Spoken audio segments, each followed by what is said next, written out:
You like to get things done quicker, faster, and with less effort. So do I. So I created a Facebook group called Assistance, Automation, and AI for Mental Health Providers. You can search it in the Facebook search panel. And I created this because I love to talk about this topic. I love talking about assistants and how to hire them and manage them. I love automations that do things for me quicker, faster, better. And then AI is just exploding on the scene, and I feel like I'm talking about it all the time, and my friends are talking about it. So why not create a community group where we can discuss these things together, share ideas, and get things done quicker? I'd be humbled if you joined the group and started contributing your favorite tips and tricks on assistance, automation, and AI for mental health providers. Go to the show notes, find the link for the group, or just search up assistance, automation, and AI for mental health providers in the Facebook search bar. We'll see you there.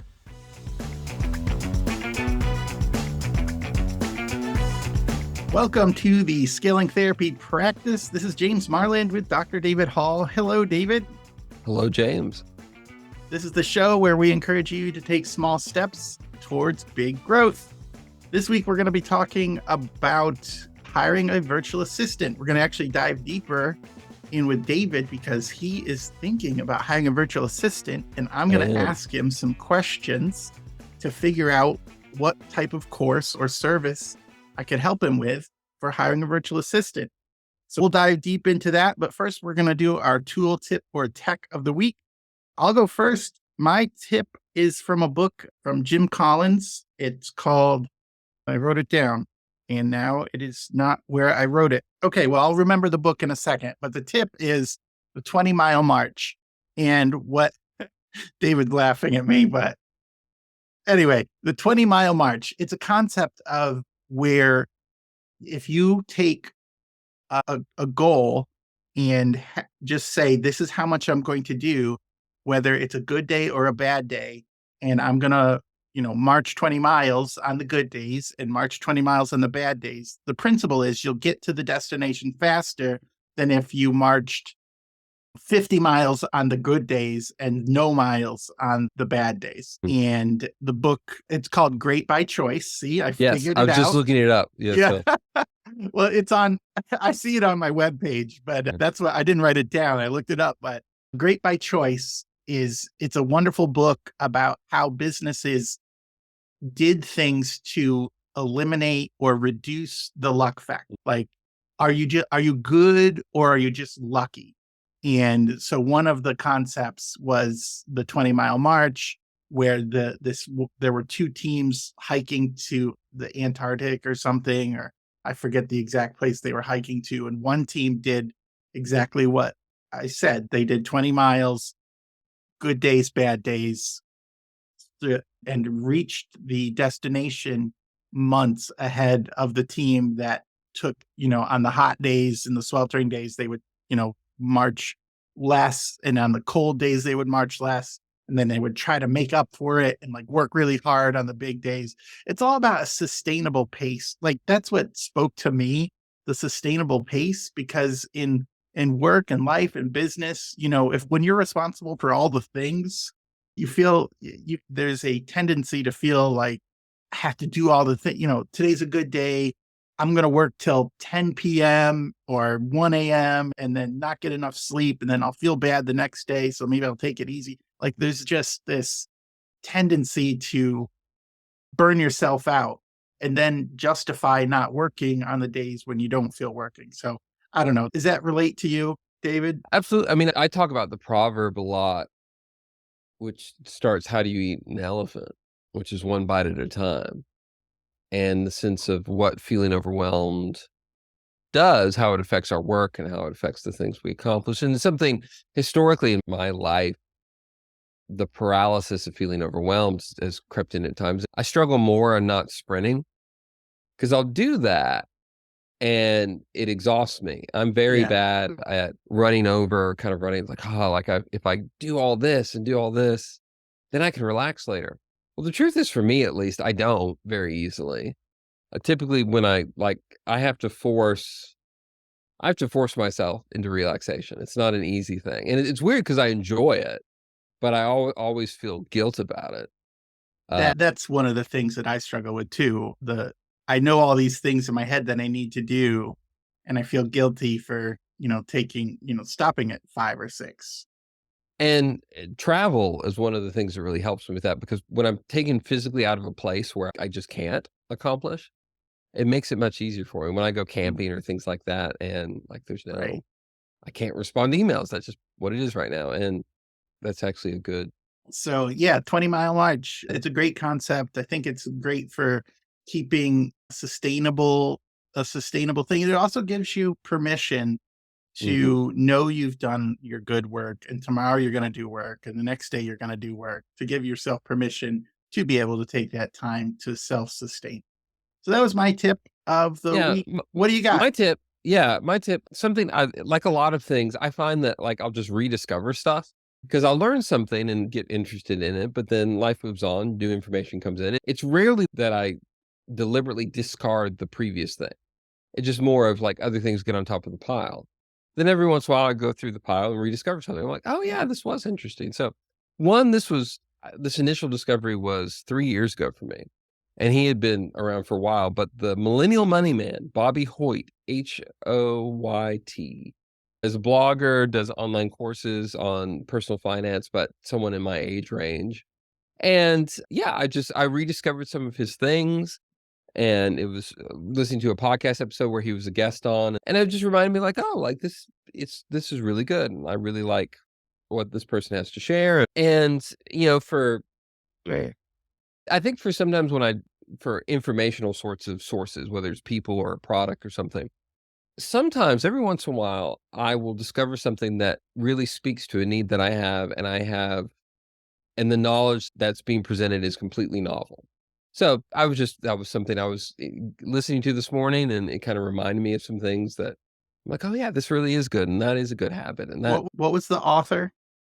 Who was the author? Bobby Hoyt, Bobby. Hoyt, and the Millennial Money Man's his brand. He has a blog called the Millennial Money Man that's been going at this point for I think 8 years, and as of 2023, and he has some online courses.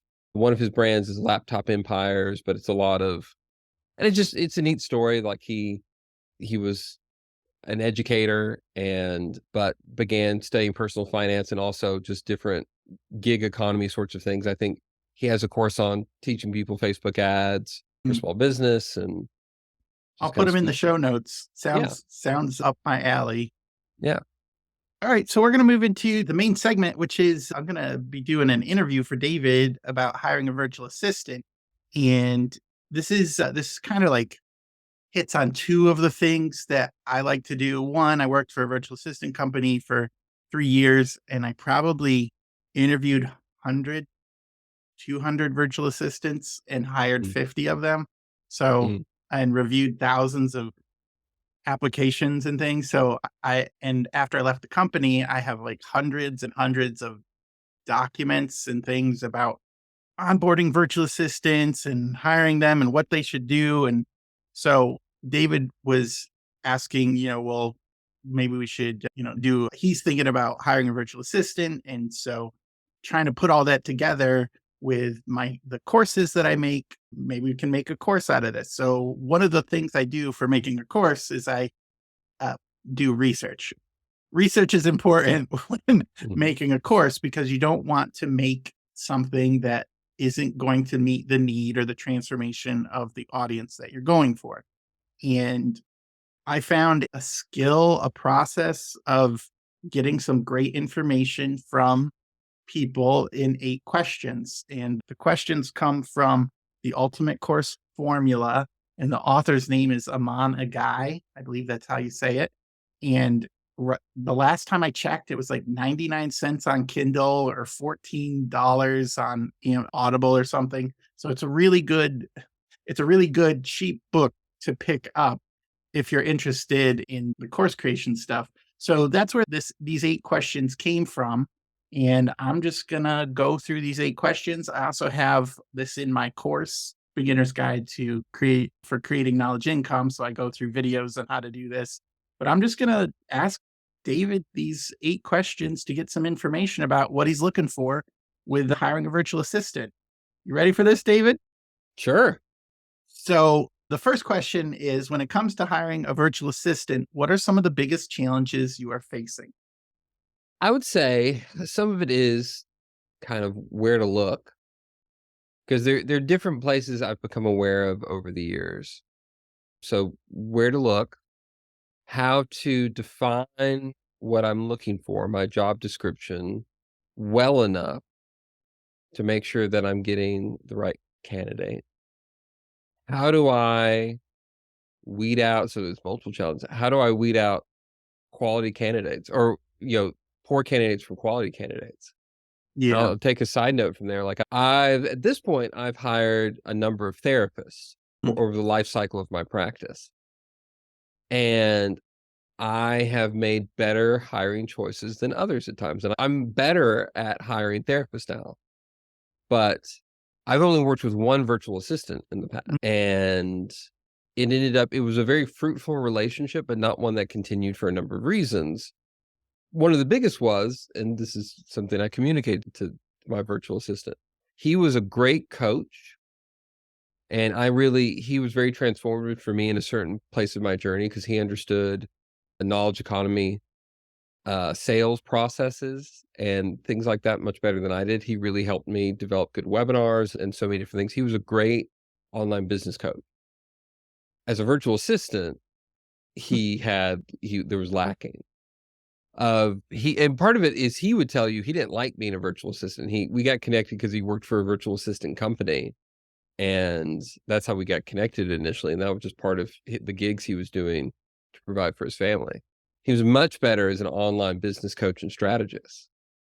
And so, but Did you yeah, but get how to to hire interview well. the company, or did you get to interview him before you hired him?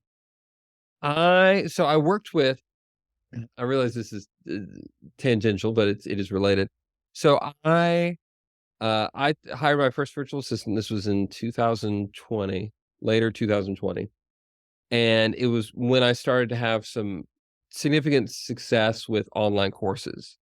I'd been part of my journey is I'd been a teacher for years in a teaching business, but it was mostly in person, and that's how I made my money. But then something happened in 2020. I'm trying to remember what it was. Yeah, Something, I forgot 2020. I don't know what yeah, it kinda was happened. anyway. 2020.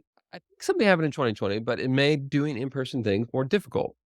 It'll come to me at some point, whatever it Yeah. was. But the I'll and look so it I up. be yeah, I'll look it up. But and so I that's where I began in 2020. I began doing some more things online. I'd done a little online before, but they weren't very profitable for me. I'd made some money. They weren't money losers. They just weren't big revenue generators.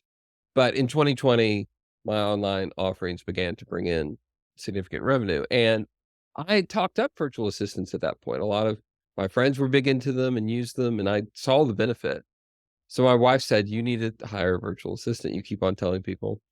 But it was my first time. So I ended up doing from the recommendation of a friend of mine, I used a larger US based company called Belay. To them. And I've heard good yeah, things about Belay.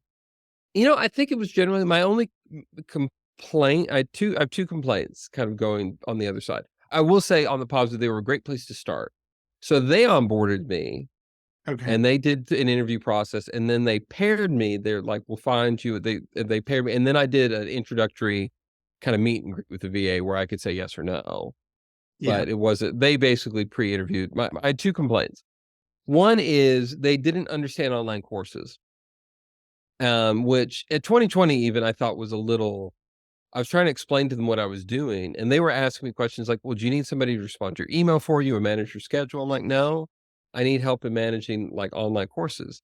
And it was clear whoever was onboarding me didn't know what I was talking about. And I thought, for a virtual assistant company with the knowledge economy aspect of courses being bigger, I'm a little disappointed you don't know about this. Now, that could have been the particular person that was onboarding me, and they may have learned a lot in the 3 years since. So I want to give them the benefit of the doubt. The other issue was they're very expensive. I was paying in 2020 about $40 an hour. And, part of it was they were only hiring US based VAs. And so there was a pay, but I know in the end that their cut was about of that the VA was getting, about half of what I was paying.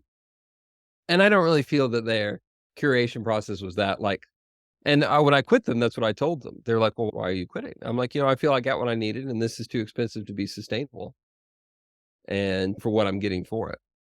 So that was my experience with them. And Andy, the VA I worked with, great guy. I would definitely recommend him for people for online business coaching and marketing help in a consulting sort of role, which is what I think he would want me to send to him.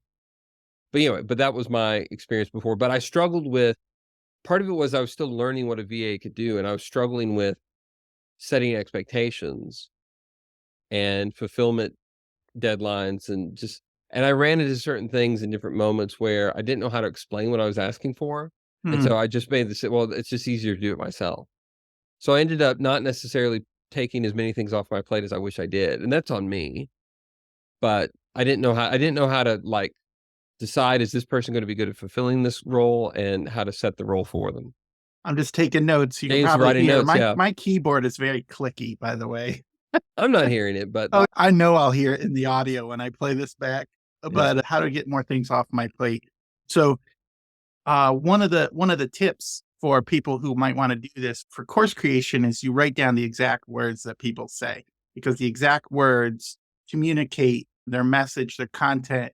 And if you get the right people that you interview, these words will speak to your whole audience. Like, you won't have to rethink your marketing language. You won't have to rethink, how should I say this? What's the best way to say this? If you Mhm. write down the problems that real people are having right now, like, how do I get things off my plate? Those are the words you're going to use for your marketing and creating your course. So, Mhm. anyways, I'm doing double duty here, talking about creating courses and hiring a virtual assistant.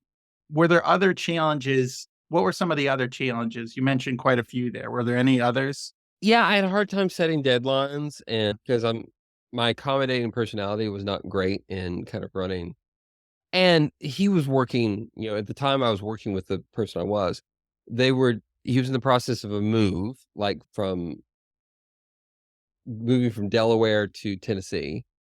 He had other projects and clients he was working with, so I was just one of several clients. And we would really enjoy our conversations. I would, at least. I think he did. And I would get a lot of helpful information, but, like, there was one thing I had where my audio I had recorded an interview, and the person I was doing it with didn't have earbuds in, Oh, and I am echoing in his mic it was a really bad quality recording, but I couldn't redo it, and so I needed the audio as cleaned up as I could get it, and I sent it to "Can you clean this up?" He's like, "Yeah, I think I can do that." Well, he was on vacation, and then it was like he didn't even get to it. And it wasn't like willful neglect, but it was just I was like, "Hey, I need this." And so those were things that kind of affected, the workflow in it. And, so setting boundaries, that was a struggle that I had on my end. But again, just expectations of like what am I getting? What can I expect from this? Because it was such a new relationship for me. Like I learned a lot through that relationship of the things I could ask a VA for. But going into it, I didn't necessarily know, like, what are the sorts of things that I knew some about what people use VAs for, but what are all the things that I need them to do? And I think the last problem, and this is one just in a function, like, I struggled with figuring out how to, like, give people access to stuff mm, because if I needed people in, like, accounts that I had, oftentimes there were accounts that, like, there wasn't so many things I used didn't have, like, an admin login. And so I just with my login information, I was figuring out like, well, how do I share this information without losing control of it, without running the risk of somebody? Because ultimately, the person I worked with was a trustworthy person, I believe, and none of my accounts have done anything weird in the years since. So I believe it's a safe bet. yeah, But I would be very wary in the future going forward of like, well, how do I delegate in ways that I don't lose control? right. Ultimately, James, you can just take the transcript we're recording right now and put it into Chat GPT. I, I probably will at some point in the future. It's a good summary device. Yeah. So great. Thanks for sharing the biggest challenges. Going a little deeper, I guess, when you think about adding a virtual assistant, what are some of the biggest fears that you're facing? So some of it relates to challenges, but I'll reiterate what I just said because it is fear. Like, how do I delegate in a way that doesn't compromise my assets? You know, if I'm having them run ads for me, how do I give them access to social media accounts of mine without losing control? If I'm wanting somebody to do social media posting, like on an Instagram account, how do I do that without losing control? How do I So there's that. There's the fear of, will I get good value? Will the money I invest be worth it? Whatever that is. Will I make a good hire? What will keep me from making a poor hire? What are the things I should be looking for? Am I looking in the right place? As far as sources, like there are a few different sources. A common one people will do, like Fiverr and Upwork. There's an app or a web service that was recommended to me that I haven't done a posting on yet, but I do have an account. But it is onlinejobs.ph. It's a specific Filipino-based VA job board, I guess. But yeah, so those are the questions that come to mind of, like, where do I find them? How do I go about this? Yeah. Good. So the last question about like what comes to mind when you think about a VA is, what are some of your frustrations, or what are the biggest frustrations you're facing? And a frustration is different than a fear, where you've already tried something, you've done some research and you've like hit a block or something didn't go right. So what are some of your frustrations with hiring a virtual assistant? I'd say so. Some of it is, I know that I need to take time to even write out what I'm looking for. And the goal of hiring a virtual assistant is to save me time. But I need to have, like, because part of it is I need a job description, and I realize I have to lay out the role. It's even taking time for myself to define, like, what am I looking for this person to do? And might it be more than one person? Because I've got a handful of things that I could consider that I don't know if that is one person or multiple people. So, Like scheduling, social media, editing your videos, like all yeah, those editing types of, podcasts, yeah, editing a podcast. ads, Yeah. an ads Oh, person, and ads. Yeah. Those are a lot of different well, skills. and there are different sorts of ads. Like, I'm looking at, Google ads and YouTube ads and Meta, like Facebook, Instagram. And oftentimes people will kind of specialize in Right. one platform. They're not necessarily like all online ads. Does TikTok do ads? Like, I don't know. Maybe, probably. I don't- Yeah. So will people specialize in what I need them to do, or do I need to Yeah. hire? Do I need to hire multiple? Can I Yeah. expect this from one person? Or if I put it in a job description for one person, will I get a good candidate for Right. all of those things? Or am I better off splitting the role between more than one person? But then it's more than one person to hire and manage. Oh, yeah. And going back to so there's the frustration part of it is to make time to articulate what I need, find a matching job posting for it, either something I create or if I can borrow from somebody else or get from somebody else. Like, what's a good job description for a Google AdWord person? What should I expect? What's reasonable to expect? Because, ads is something that I don't have experience in.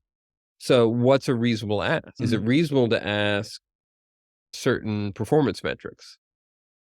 And if there are, what are they? You don't even The know. Yeah. Great. Those are awesome, awesome insights to what you're thinking and some of what you've been struggling Mhm. with. So in a course on virtual assistants or hiring a virtual assistant, what do you want to learn? You know, learning's an interesting thing. I wanna learn those questions, but I want to it's a weird thing, like, I wanna learn, but I really want just stuff to be made easy. Like, in the question of, like, if a course can give me, like, well, here's a good job description for an ads manager, I'd like to just have that, which sounds lazy, but so I guess an easy button is part of it. And And I guess just this idea of kind of defining the parameters, like what are good and helpful parameters? Because there are different rules too that, most people are hiring a virtual assistant on a contractor basis. And if you're not used to working with independent contractors, there are different rules of what you can expect and things like that. Like you Right. can't set time with an independent contractor per se. You can set, as I understand, you could set boundaries. You could say like between these times, this is what is needed. And so it's even figure out the rules of what am I allowed or not allowed to do there. For sure. Yeah, Yeah. because if you treat a contractor like an employee, there's some penalties for that. But yeah, I mean, that's part of it. So I'd want to learn like what are the different defined roles? Because they're, like I'm talking about like an intake coordinator would be a role. A social media manager would be a role. A social media marketer, I think, would be a role, possibly overlap the two. A podcast manager. And what does that define? An ads person. Those are the main silos I think about. And then the question is, these might be individual job descriptions, but do I put that as a single post? Do I do it as multiple? And then figuring out like sustainability long term. Like, and it's everything like, what do I pay? Like, because a lot of virtual assistants work in an international context.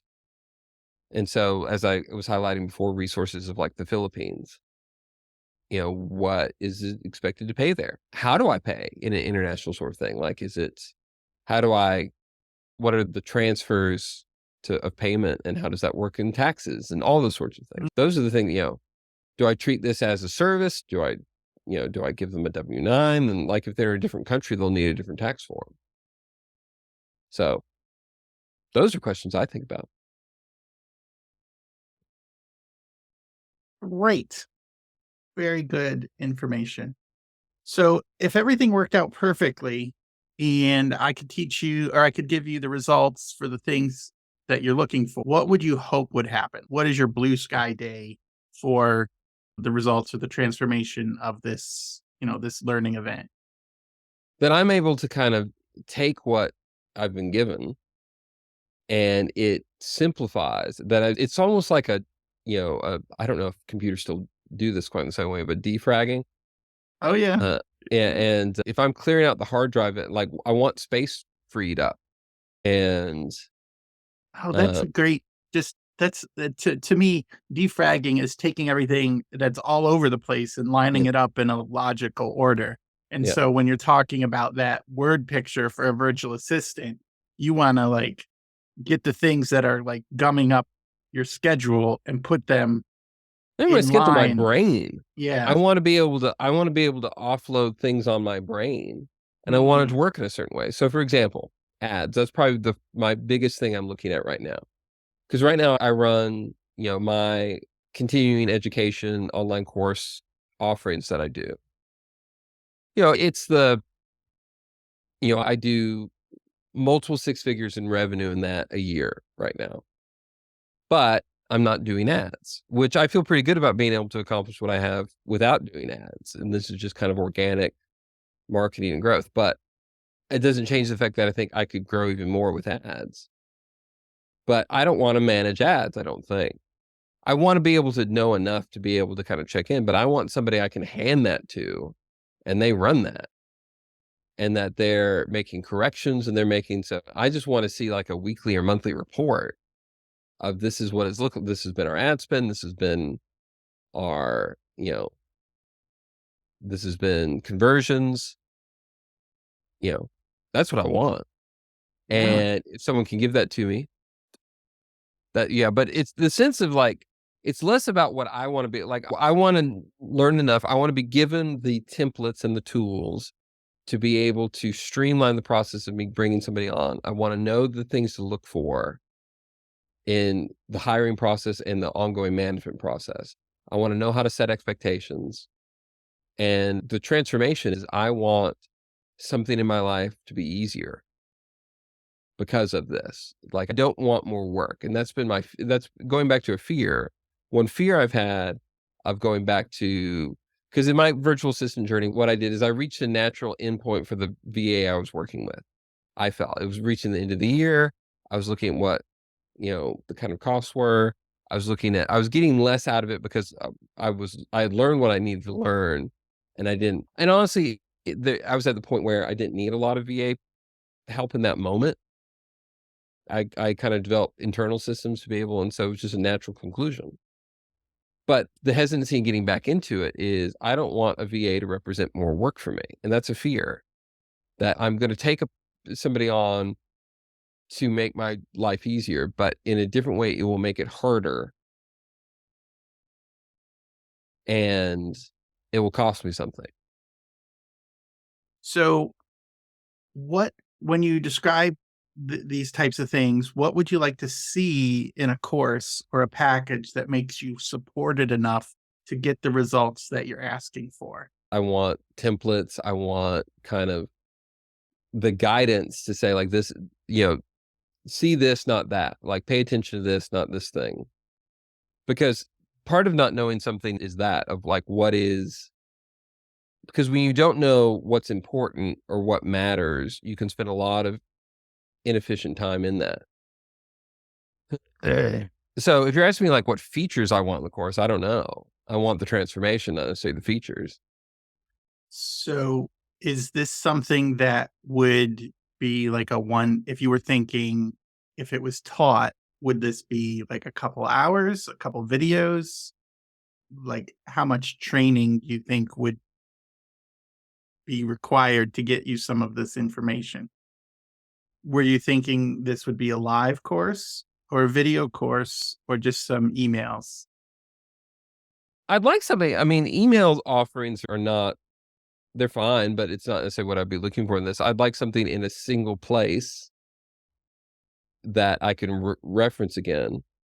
Like a vault or something? Yeah. And, live or not, I mean, it's just more of, I think there's a benefit of something being live if I have the opportunity to ask questions in the middle of it and then have that and then be able to kind of come back to. So, an opportunity to ask questions is something that would be of value to you? Yes. Okay. So, other options would be like cohort, like going through this with other people who are hiring virtual assistants with you. Is that something that's beneficial? Possibly. How many so you mentioned templates. Are there other written documents that would be helpful, like a template for a job description, things to look for? What other templates or written documents would be that like you'd be like, "Oh, I need to grab this. I need something to look at." What would be helpful there? I would want job descriptions for the different roles. I would want, standard operating procedures for when the role's fulfilled that I could manage or update. I would want contract agreements of like, what would I get, templates, like what's a common sort of thing. I would Mm. want guides to different technology tools to like manage passwords or mass uploading or things like that, like, and some suggestions there. And the roles that you're specifically looking for, if you could narrow it down to like 2, well, however many you want, what would be some interesting roles for that you would want a virtual assistant to fulfill for you? The roles for me would be, I think of a few different silos of like, if there was an intake coordinator, that's not a huge need for me right now, but I think it would be for a lot of therapists and something I do, but somebody who was managing intake flow. So that would be for my counseling practice. That's one. For a social media manager, whether that's for my practice or for my online business stuff, somebody who is doing that. Possibly a podcast manager. And that would be someone doing editing and recording or like taking raw recordings and doing edits and things like that. And that may overlap with the social media manager role and basically kind of getting it set to go. And, you know, marketing ads, whether and in the different platforms for that, and whether that's an all-in-one or here's what it would look like for a Facebook ads person, here's what it would look like for a Pinterest ads, here's what it would look like for YouTube or Google. I just think having somebody to deal with that so you don't get distracted Yeah, is a huge benefit. yeah. Any other roles? Nothing I can think of. Okay. Is there anything else as far as like accountability and support that would be helpful to you? We talked a lot about documents mostly. Is there I mean, something there's a certain there? amount, like if there is like accountability and just even feedback sorts of things, I think that could be good. Like of Like just like, review this job description for yeah, me or if and other people kind of share where other people are sharing their experiences of like, this is what I've struggled with or not.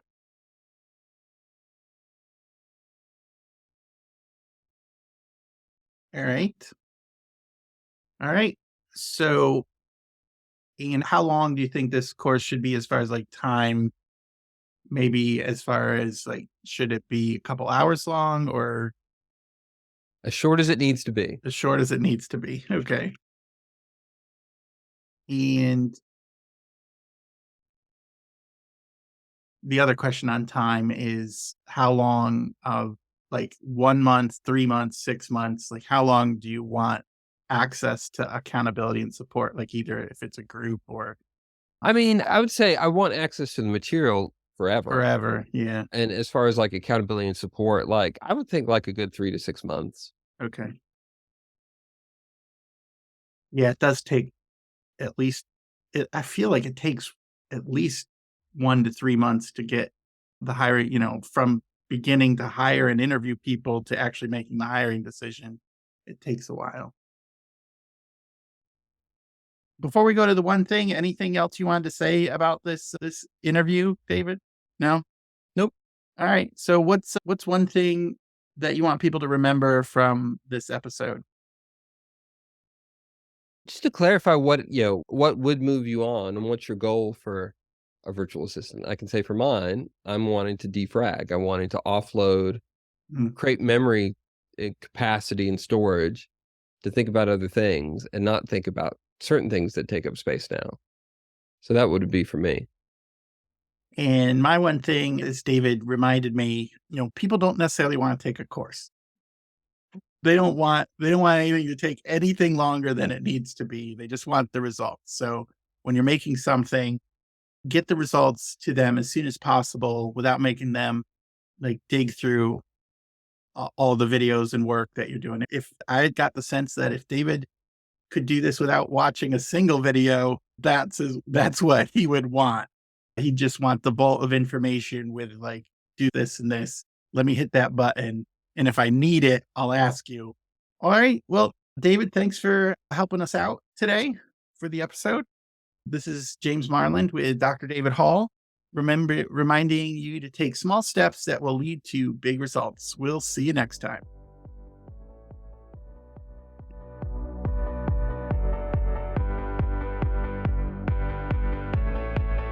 Psych Maven is proud to support the Scaling Therapy Practice podcast. And if you are someone looking for ideas that are tailored to your own personal style on how to scale and grow your own impact and income as a mental health provider, we hope you might check out our free online assessment. If you go to stp.psychmaven.com, you can take our free personal inventory and find out what your builder type is as a helping professional. This assessment is quick and fun, and it comes with tons of customized resources with your results, so you can discover the best ways to scale that match your own personality. Find the assessment at stp.psychmaven.com. That is stp.psychmaven.com.